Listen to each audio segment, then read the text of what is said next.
Unpopular opinion. Cutting skirting with a Festool. As people will say, no, you've got to use a mitre saw. No, you don't, and I'll show you how. Skirting time.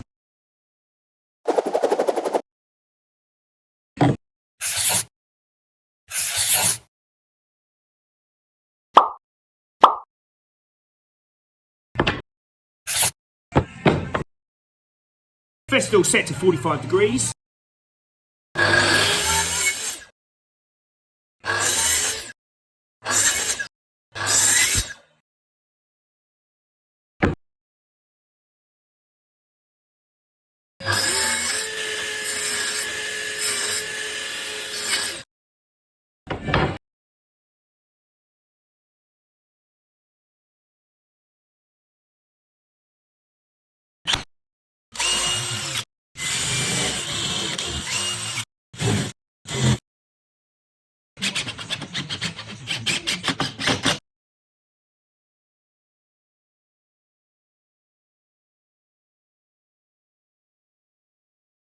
So yeah, it might be an unpopular opinion, but it works. So if it works, what's the problem? Do feel free to follow for more just like this.